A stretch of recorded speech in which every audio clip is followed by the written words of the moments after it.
Championne olympique, 6 fois championne du monde, Clarisse Agbenenou n'est pas seulement l'excellence du judo, c'est aussi une voix forte pour l'égalité, la maternité dans le sport, la transmission. Aujourd'hui, elle nous parle engagement, dépassement et de ce que ça implique quand on choisit de mener tous ces combats sur le tatami et au-delà. Sportive de haut niveau, elle va nous raconter son histoire dans quelques instants. Salut Clarisse. Salut. Bienvenue à Sport Définition sur la causerie des meneurs. Tu es l'une des athlètes françaises les plus titrées de l'histoire du sport français. Qu'est-ce qui continue à te porter, à t'animer aujourd'hui dans cette nouvelle phase de ton parcours ? Alors, ce qui continue à m'animer, rien de tel que Athéna, mon petit bébé. Forcément, c'est bien pour moi d'avoir fait mon parcours sans elle, mais avec elle, ça a une saveur particulière. Et puis même, je me dis que, mine de rien, ça peut lui apporter énormément de choses dans la vie et de se dire, bah, maman, pourquoi elle se bat ? Bah, elle se bat pour des causes qu'elle a envie de mener. Donc, c'est vraiment des choses que j'ai envie de lui transmettre. Alors, elle était petite pendant les JO de Paris, mais je pense que ça marque quand même quand on est dans les coulisses des tatamis et qu'on voit sa maman. Bah oui, ça marque. À chaque fois, elle me dit, maman, c'est la meilleure, maman, c'est une championne de judo. Donc, je pense que ça l'a bien marqué. Et puis, je suis toujours en train de faire des compétitions encore pour le moment. Donc, elle grandit encore avec ça. Et elle a bien un petit peu, elle a appris la Marseillaise grâce au jeu. Donc, elle connaît un bout. Donc, c'est que ça a bien fonctionné. Est-ce qu'elle la chante comme ça dans la rue sans que tu t'y attendes ? Elle est capable, mais si elle entend, elle commence à dire à nos enfants de là, et après ça c'est vraiment très drôle. Mais ça veut dire que mine de rien, ces petits événements-là ont bien marqué Athéna. Et ont bien marqué toute leur génération d'enfants, je pense, sur le sport et les exploits qu'on peut faire et suivre ses rêves. On te voit forte, puissante, sûre de toi. Mais c'est quoi la part de doute, de vulnérabilité, qu'on ne voit pas et dont tu voudrais nous parler là ? Et comment tu la domptes aussi, cette vulnérabilité ? Alors, j'en ai eu quand même pas mal, on va dire, dans ma carrière. J'ai pas que gagné. Et en fait, ces défaites, à chaque fois, m'ont propulsée.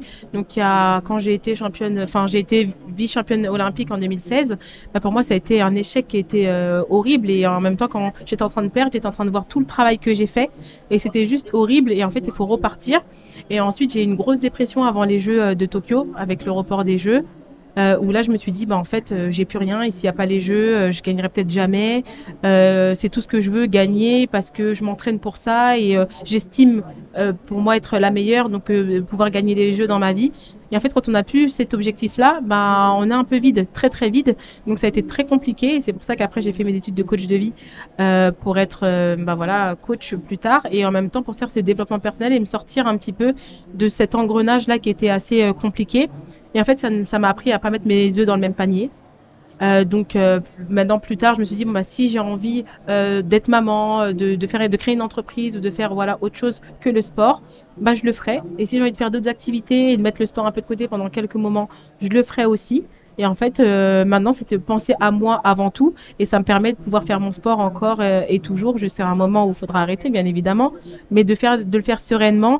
Bon, là, maintenant, mon plus dur, c'est Athéna. Quand l'enfant va pas bien, personne ne va bien. Quand elle va bien, j'ai le soleil, mon rayon de soleil, c'est vraiment elle. Tu l'as dit et tu as été une des premières à parler ouvertement de dépression dans le sport. La santé mentale, ça devient un sujet assez central aussi dans le sport. Est-ce que tu vois des actions qui peuvent être mises en place pour justement prévenir ces moments-là ?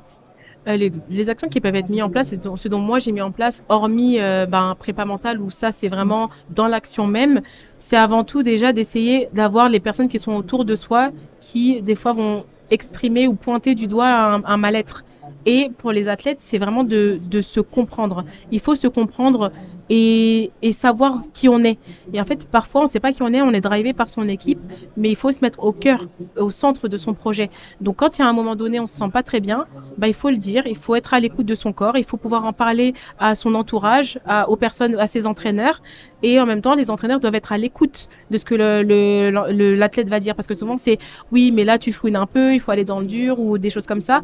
Et en fait, ça fait un engrenage où on finit par se blesser, à pas être bien et finalement avoir une dépression ou vraiment avoir une très grosse blessure. Et là, c'est trop tard et on pourra dire « ah on avait prévenu, on n'avait pas écouté » et il y a que des remords. Donc moi, ce que j'essaye de faire, c'est vraiment être à l'écoute. Et quand je dis à l'écoute, c'est à l'écoute de j'ai la flemme.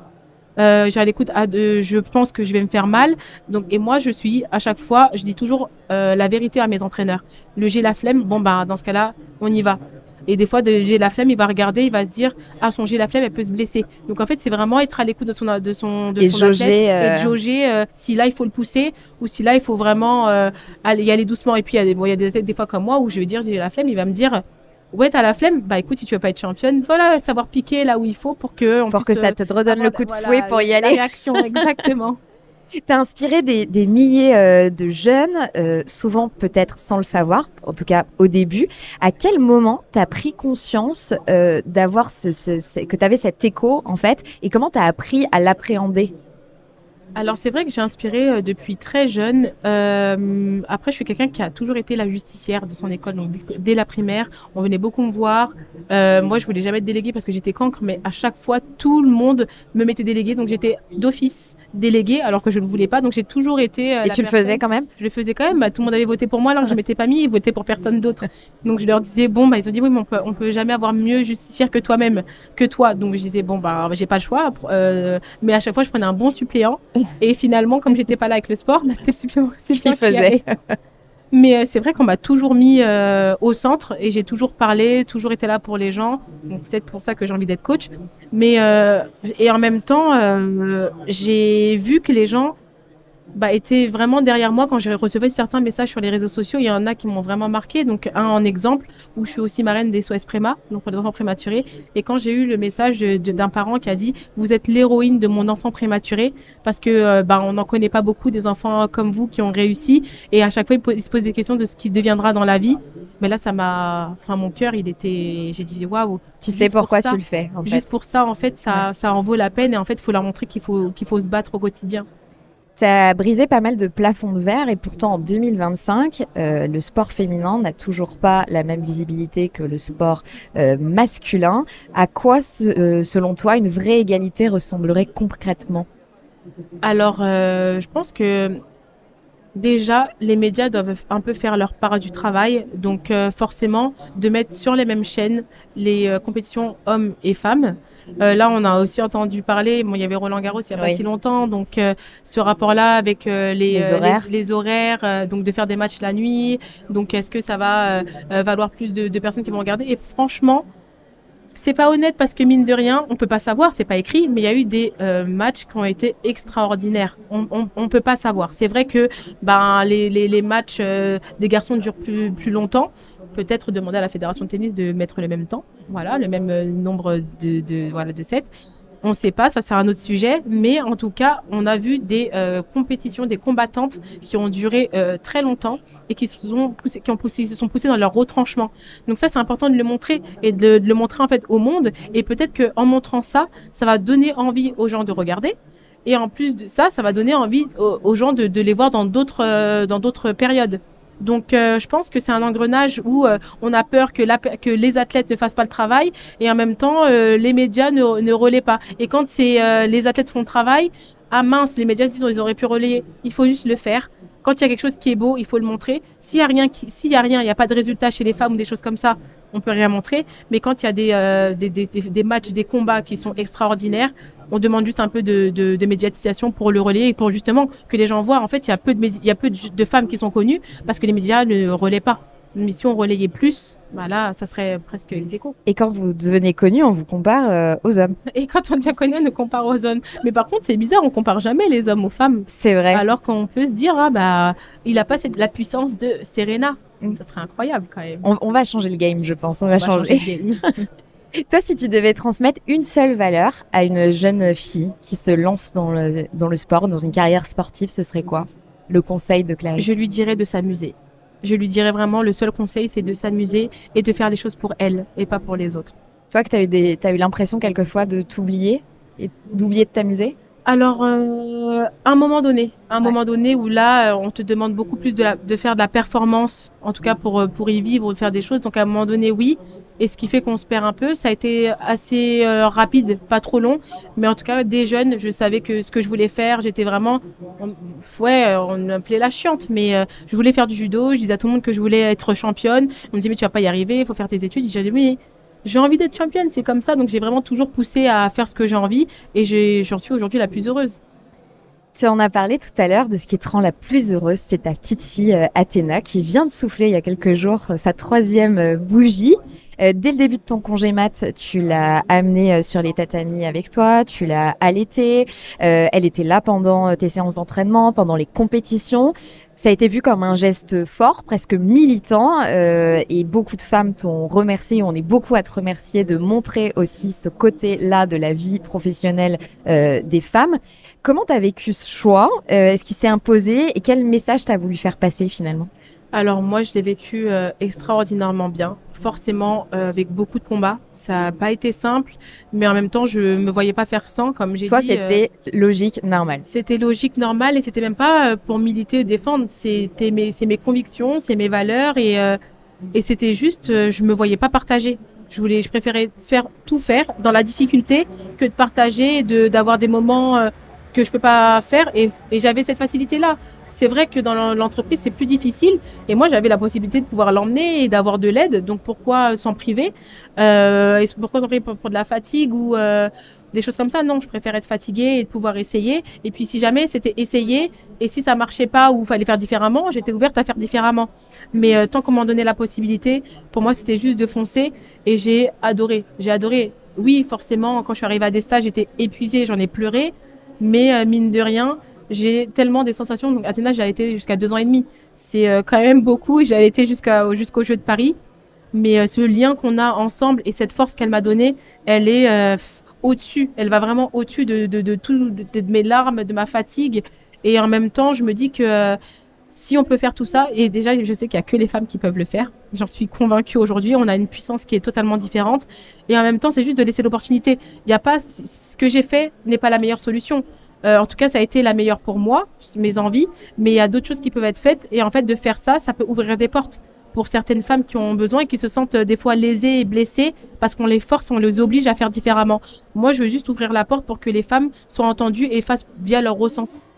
Est-ce que tu penses qu'il y aurait eu les mêmes réactions si Teddy Riner, il était venu un jour avec un de ses bébés, comme toi, t'es venu avec Athéna sur un tatami, ou tu penses que ça aurait été même pas un sujet?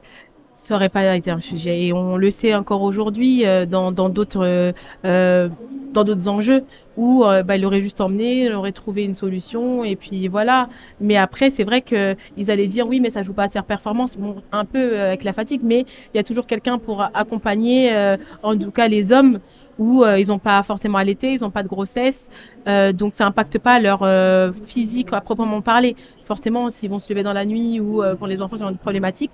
Mais un changement hormonal, physique et aussi vraiment prise avec l'allaitement, ça change. Donc forcément, c'est pas du tout pareil. C'est pas du tout pareil. Il y a souvent des comparaisons qui sont faites entre les sportifs de haut niveau et les entrepreneurs. Tout à l'heure, il y avait un entrepreneur assis à ta place qui me disait une levée de fonds, c'est vraiment un entraînement quand même pour une compétition parce qu'on s'en prend plein.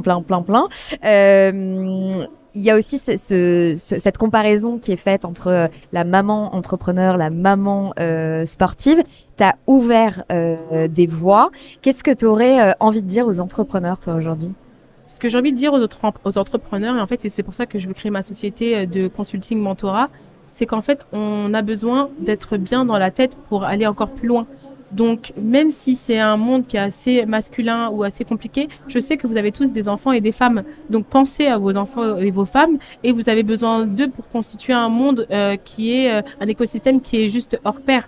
Donc, si vous permettez à ces femmes d'être bien mentalement et donc d'être à l'écoute de leurs demandes, vous allez avoir des femmes qui sont ultra performantes. Et je vous dis que vraiment, les femmes qui sont écoutées et qui font ce qui leur semble juste, c'est des lionnes en fait. Donc moi c'est ça que j'ai envie de faire passer et forcément il y a toujours un parallèle. Si vous aidez une personne à être bien mentalement, comme vous, on va dire entrepreneur homme tout simplement, vous voyez que si vous dormez bien, vous mangez bien, vous êtes heureux, vous arrivez à tout déchirer. Donc cette préparation elle commence là, de bien manger, bien dormir et d'être bien dans sa tête. Et une femme c'est pareil, d'être accompagnée encore plus quand elle a un enfant ou quand elle a envie de faire quelque chose qui est différent. Si vous l'accompagnez, vous allez voir que hormonalement, elle vous bat à pleine couture. J'ai une petite fille de 6 ans qui, quand je lui ai dit que j'allais te rencontrer aujourd'hui et t'interviewer, m'a dit est-ce que tu pourrais lui demander c'était quoi son rêve quand elle avait 6 ans? C'est trop mignon. Bah, mon rêve, c'était d'aider les gens. D'aider les gens, je ne savais pas encore en quoi. Mais vraiment, j'étais justicière, j'aimais aider les gens. Et je me suis dit qu'un jour, je les aiderais. Et après, quand j'ai grandi, bon, c'était plus vers 10 ans, mais je voulais être championne. Mais avant, c'était vraiment d'aider. Donc, je voulais faire infirmière. Je voulais aider les gens à ce qu'ils aillent bien, qu'ils se sentent bien, qu'ils puissent discuter. Et puis, j'aimais pas quand il y avait une personne qui était un peu de côté. Donc, j'essayais à l'aider pour qu'elle s'intègre. Donc moi, je crois que je suis faite pour aider les gens. Et finalement, c'est ce que tu prépares pour ton après judoka profession, si je puis dire, avec cette formation que t'as faite et vers ce sur quoi tu te diriges. C'est ça, ça me suit jusqu'au bout et vraiment là, je vais créer mon entreprise CA & Co où j'ai envie vraiment de faire du mentorat, de faire du consulting, d'aider des gens à être leur meilleure version d'eux-mêmes. Je pense que ce monde en a besoin. Des fois, on a un peu trop fermé, un peu trop dans des dépressions et je pense que d'essayer d'accompagner les gens à bien dormir, bien se nourrir et avoir ce mindset-là. Et puis, comme on disait, l'entrepreneur qui, des fois, a ces moments-là de 1 semaine, 2 semaines où il faut qu'il soit à 100%. Mais en fait, moi, je ferais quelque chose d'hybride à l'aider à être un athlète. Ça se prépare. Ça se prépare. C'est une préparation physique et mentale. Exactement. Et en fait, c'est ce que j'ai envie de faire dans mon entreprise, d'aller sur ces grands dirigeants-là, ces grands entrepreneurs et de les préparer mentalement à ce qu'ils aillent chercher des gros marchés. C'est important. Allez, une dernière question. Si tu devais adresser un message aux institutions du sport français aujourd'hui, tu leur dirais quoi? Alors, ce que je leur dirais, c'est que on a parlé d'héritage. L'héritage, on le voit pas beaucoup. On sait que c'est pas que de votre faute, mais on a besoin de vous pour nous aider. Aider à montrer que les jeux que vous avez faits à la maison ont été magnifiques. Donc, transposez, regardez les pays voisins, écoutez les athlètes qui sont devant vous et les personnes qui ont des demandes pour que vous puissiez aller chercher des ressources, que ça soit financier ou matériel, pour qu'on soit des athlètes encore plus définis parce qu'on a des ressources. Et en plus de ça, faites-vous confiance et faites-nous confiance parce que ce qu'on pourra montrer dans les prochains jeux, c'est juste vraiment l'héritage qu'on a eu pour les Jeux de Paris. Mais si vous ne nous aidez pas, ça serait très compliqué. Et bien en tout cas, vous nous avez donné plein de superbes émotions. Les enfants, ça leur a mis des étoiles dans les yeux et à nous aussi. Et j'étais ravie de te tendre ce micro dans la causerie des meneurs pour Sport Def de BPI France. Merci Clarisse. Merci beaucoup.